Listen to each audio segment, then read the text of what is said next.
r/nosleep. Posted by you/horror_writer_1717. My neighbors have disappeared. I live in the suburbs on a block where everyone knows each other and they're all friendly. Every morning when I drive to work I see kids waiting for the bus. In the afternoon when I come home I wave dads out washing the cars, teenagers mowing, the usual stuff you'd see on a suburban street. Last week I noticed a lack of activity from my neighbors 2 doors down. They have 3 kids and someone is always outside doing something. Not seeing any of them in the yard felt wrong. I've lived here for 2 years and I can't remember more than a handful of good weather days that someone from that family wasn't outside. I chalked it up to happenstance. Maybe they were busy or took a day trip. It could happen, I told the suspicious voice in my head. After the 3rd day of not seeing a soul, my voice was telling me something was wrong. I decided to go over and see if there was anything out of the ordinary. As I walked down the sidewalk I saw the usual signs of life, toys in the yard, a bike leaning against a porch, everything seemed normal. And then I noticed it. The lawnmower was sitting in the middle of the half-mowed yard. It was stopped right in the middle of a row. As if whoever was mowing had something more important come up. I stared at the mower as if it would give me the answer to what had happened. It didn't. I slowly approached the porch of the partially mowed house. I hesitated for a moment before gathering the courage to knock. My knuckles on the door seemed to be unnaturally loud. It was then I realized that there were no animal sounds either. I know for a fact that this family had a pet dog. And yet my approach and even my knock had not garnered a single bark. The hair on the back of my neck stood at attention as I knocked again. There was no answer. I leaned over and peeked in the window. The inside was messy like a normal house with kids should be, but there was no sign of a struggle. More importantly, there were no people. I angled myself to see into the dining room. There were plates on the table with half-eaten food on them. My paranoia meter went red line. I wanted to know what was happening. I needed to know if everyone was okay. But I didn't want to cross the line between concern and breaking and entering. I'd let fate decide. If I tried the door and it was locked, I'd walk away.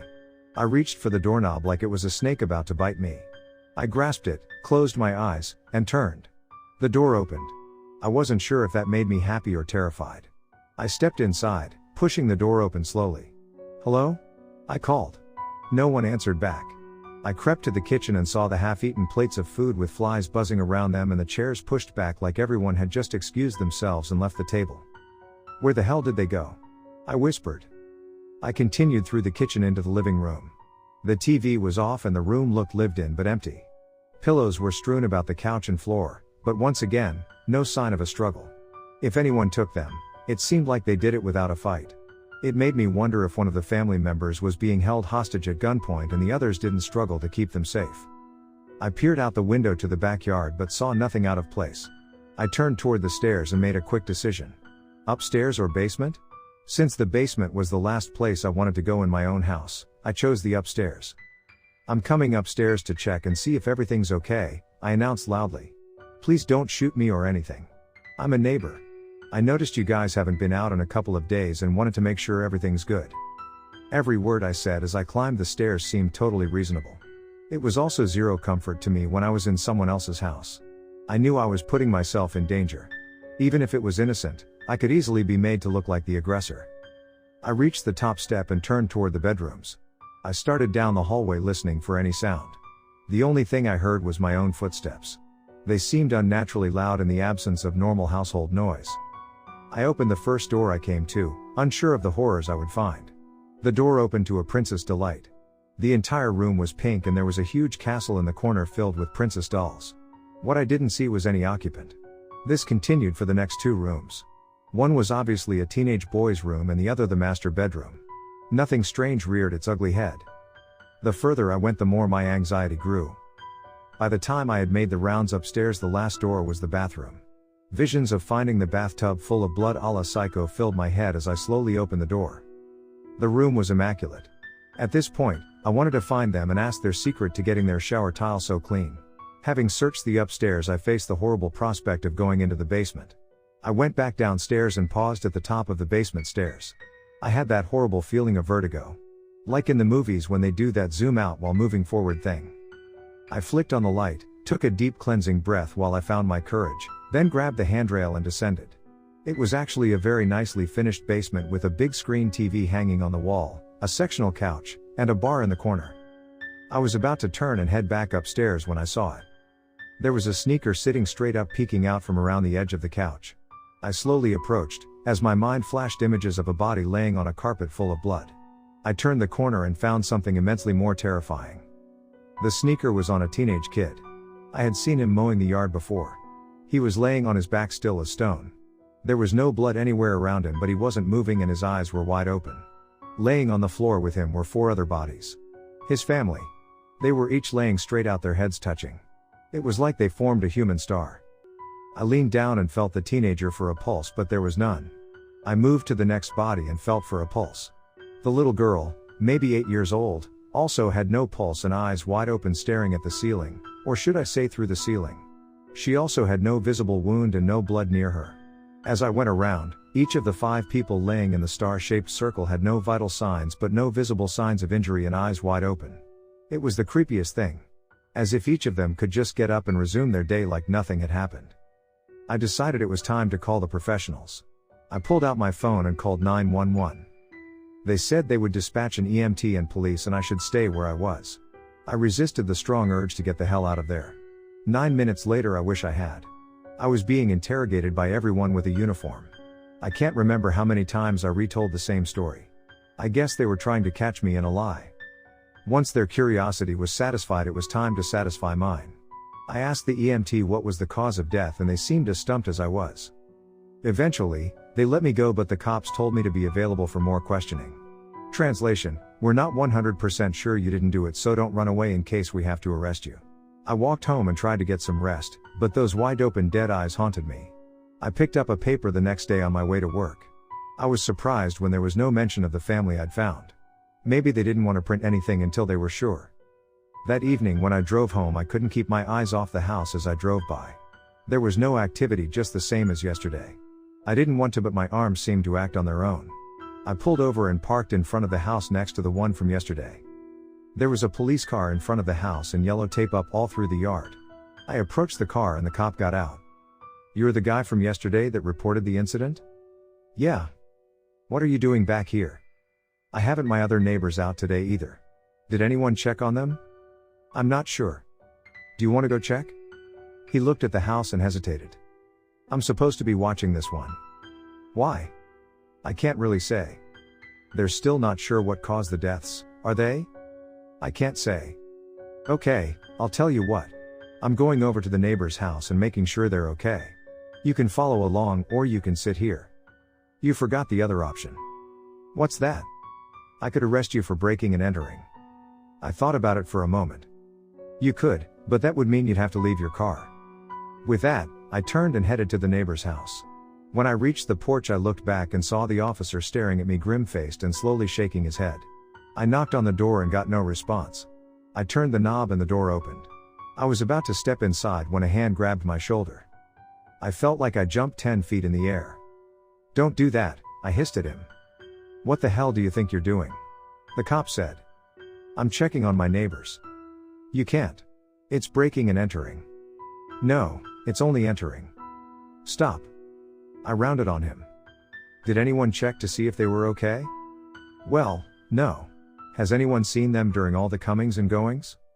"I don't think so." "Okay then, I'm going to check on my neighbors." I turned back to the house and knocked on the door. After several more knocks, there had been no answer. I reached for the knob and turned it. The door was unlocked and opened. I stepped inside and looked around. "Hello?" I called. "Is anyone here?"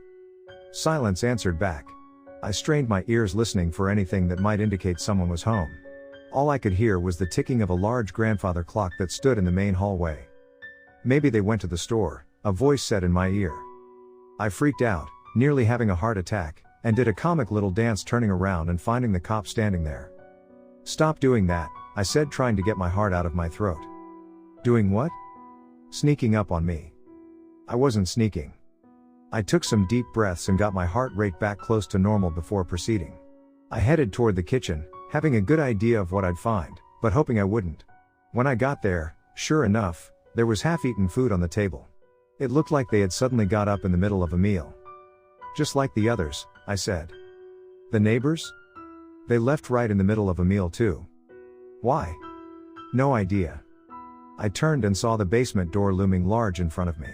I had the sinking suspicion that I wouldn't find anyone upstairs, so I went straight for the basement. The cop grabbed my arm. "Don't you want to check upstairs?" he said. "I have a feeling if anyone's in this house, they're down here," I said, reaching for the basement door. He released my arm and rested his hand on his gun as I opened the door. I descended the stairs, glancing at the jars of homemade jam on the shelves lining the stairwell. This basement wasn't finished. It was an uncovered concrete floor with more shelves full and canned fruits and vegetables. It didn't take much searching to find the older couple laying in the middle of the floor, face up, with their heads together and eyes wide open. "Oh my God," the cop said as the color drained from his face. I just sighed in resignation. I hated having these assumptions come true. He leaned down and checked their pulse, but I knew there wouldn't be one. He got on the radio and called in the discovery, all the while taking the credit for it. I left the house after being interviewed and walked home. As I stepped onto my porch, I looked over at the flashing lights of the emergency vehicles and it struck me. The first victims were 2 doors down, these second victims were next door. Am I next? A chill ran through me even though it was 80 degrees out. I decided to take a vacation. I called my boss and told him I needed a little time away. He complained about the suddenness of the request but approved me for a week off. I packed a suitcase with no specific destination in mind. Just a few extra sets of clothes and threw in a swimsuit at the last moment. I didn't really care where I went, I just knew I had to get out of the house. I called the post office and had my mail stopped, then grabbed my suitcase and headed downstairs. I realized I hadn't eaten anything since this morning, so I grabbed a bowl of cereal and stood at the counter eating it. As I chewed, a sudden feeling came over me. It was a feeling of peace, but at the same time one of longing. As if I wasn't where I was supposed to be. My mind went blank as I dropped the cereal bowl and turned toward the basement door. I started walking toward it, knowing I had no choice. This was just what I needed to do. There was no question. I opened the door and started down the stairs, closing it behind me. As I descended, a feeling of belonging permeated me. I walked to the center of the room and lay down on the floor. I stared at the ceiling, unable to move. The feeling of peace waned and was replaced with dread. My eyes grew wide with the realization of what had happened to the neighbors. I tried with everything within me to struggle, to roll over, to do anything. But I couldn't. There was nothing I could do but lay there.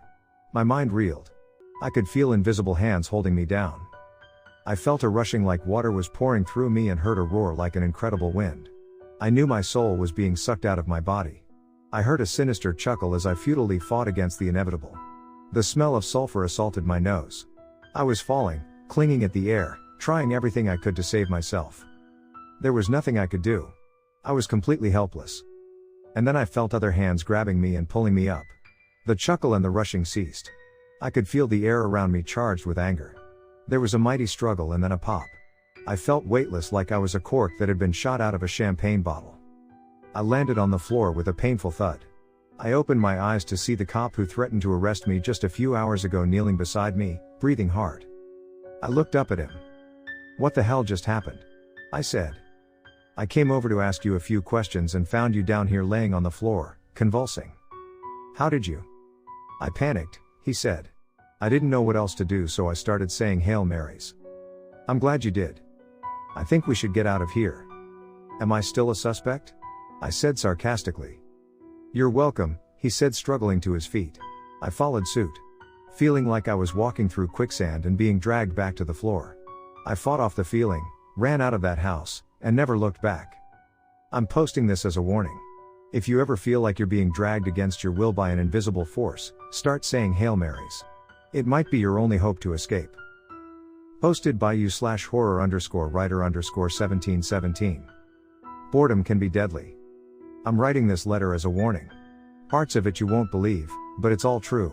It all goes back to when I was sitting in a bathroom stall, bored. People say you can't die from boredom. I might just prove them wrong. For a good time, call. If you want the greatest. Hey baby, you wanna? Why doesn't anyone ever write Hemingway on the bathroom walls? At least that would be worth reading while nature takes its course, especially since I always seem to have a problem with downloading files when I don't have something to read. I was just about to give up when I noticed another number, written very small, in the seam of the concrete. 555-4321, no name, no promises of a good time that would keep your local clinic in business, only a number. I'm intrigued. I typed the number into my phone. My thumb hovered over the send button. Do I or don't I? Not being done with my business yet, I decided, what the hell, and pressed the button. My phone flashed and then went dead. Are you kidding me? I pushed the button and it came back on. I listened and the line was ringing. After a series of clicks, I heard. Code in, came a voice on the line. Excuse me? I said. Invalid. Code in. I was about to hang up when the little devil on my shoulder said, go ahead, what do you have to lose? Like I fool, I listened. Alpha, Tango, Lima, 1, 1, 7, I said. I think I remember that from some spy movie. The line was silent for a long moment. Stand by, the voice said. After a few more clicks. Objective updated, proceed with caution, then the line went dead. Objective? What objective? I stared at my phone as it lit up with a picture of a middle-aged balding man with a large beard and an even larger set of chins underneath it. Who the hell is that? As if responding to my thoughts, the picture was replaced by a detailed profile. Jonathan Moresby, age 59, height 5'4", weight 324 #, divorced twice, no children, on and on it went, telling me the details of this person's life.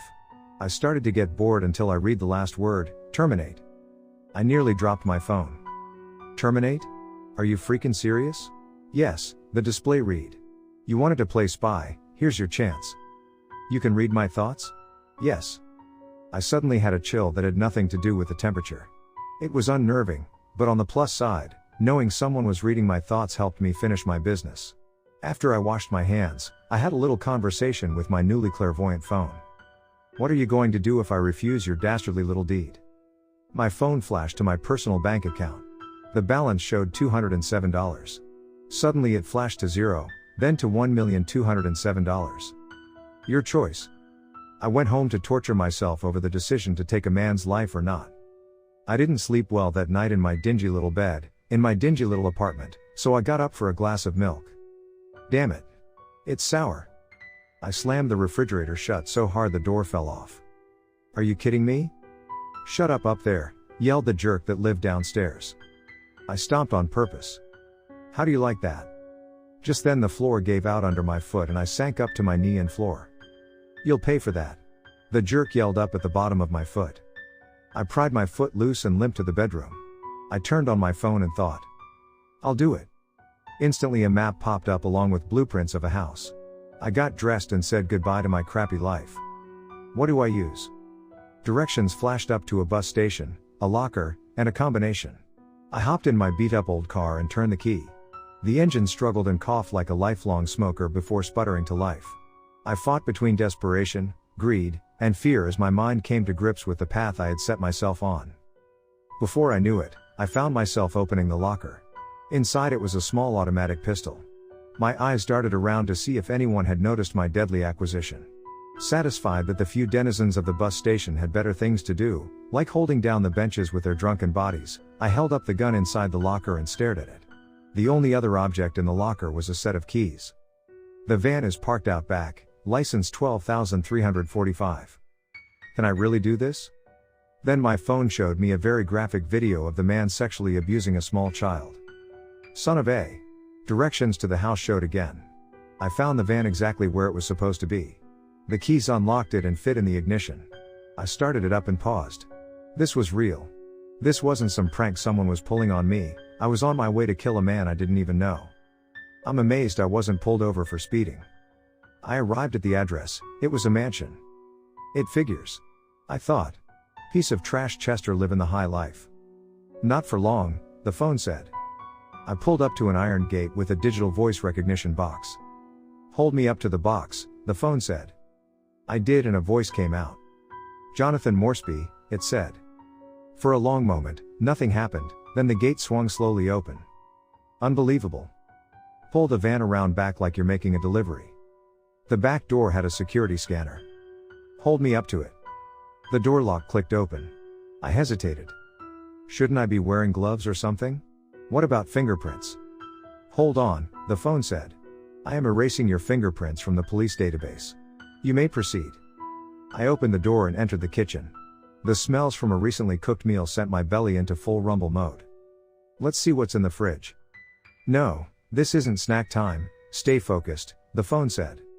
I set the phone down and pulled out a bottle of wine. Even better. The phone started buzzing, but I just ignored it. I'll get there, don't get your transistors in a twist, I'm just having a little liquid courage. The phone buzzed even louder, then suddenly stopped. I turned to see a large bald man in a pair of green and white striped pajamas. He looks like a giant watermelon. I would have laughed, but he was pointing a gun at me. My phone started buzzing again. Shoot him, it said. He glanced at the phone just long enough for me to pull my gun out and squeeze the trigger. Nothing happened. I squeezed the trigger over and over, but all it did was click. Watermelon Man was glaring at me with a Cheshire Cat grin plastered on his face. The thing about guns is they need a firing pin to shoot, he said. I looked at the gun like it had betrayed me. Here, let me show you, he said, then he fired his pistol and my right shoulder erupted in agony. I collapsed to the floor, writhing in pain. The wine bottle shattered beside me. As I lay on the floor, blood pooling around me, I managed to croak out, "Why?"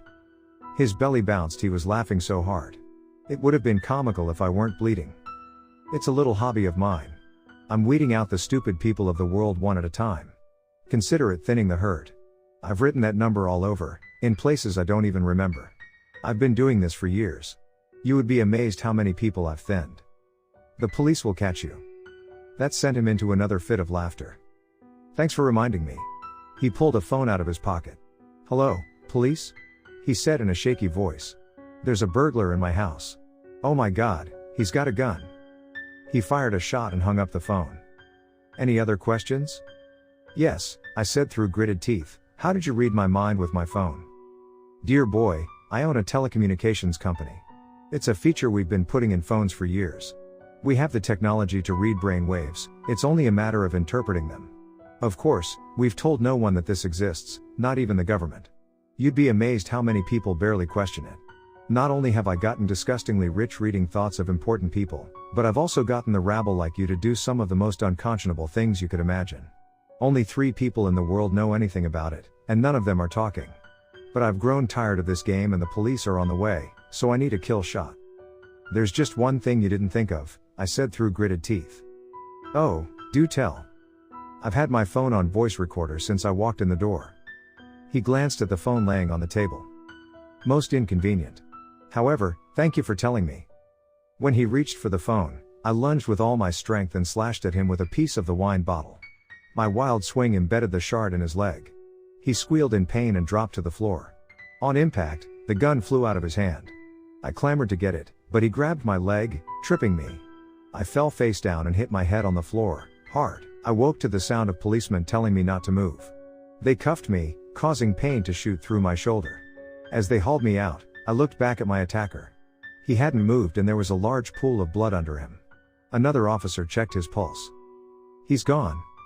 Damn it, I didn't get to gloat. During the trial, I found out that I had hit his femoral artery. He bled out before the cops got there.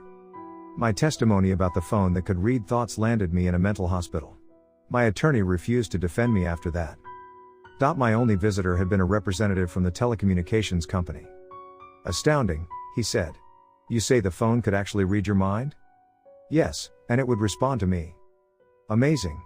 Of course, I'm only a low-level investigator, but you've given me something to search for. Something like that in the wrong hands. I said. Oh, I understand the ramifications, he said. Every terrorist, low-level despot, and politician would sell their own mothers to get their hands on such technology. Exactly. I'm going to contact the FBI about this, he said. Even if it means losing my job. This is just too much of a risk to have this technology out there. He put his notepad in his jacket pocket and stood to leave. If you think of anything else you think I need to know, don't hesitate to call. He held out a business card to me. And you'll work on getting my case reviewed? Don't worry, as soon as I find some hard evidence I'm sure we'll get you out of here. Thank you so much, I said looking down at the card. I paused. It had no name on it, only a number, 555-4321. I slowly looked into his eyes. You're one of the 3, I said quietly. He took a step closer to me. 2 now, thanks to you, he said with the same Cheshire Cat grin as his predecessor. Are you going to kill me? He let out a small chuckle. What fun would that be?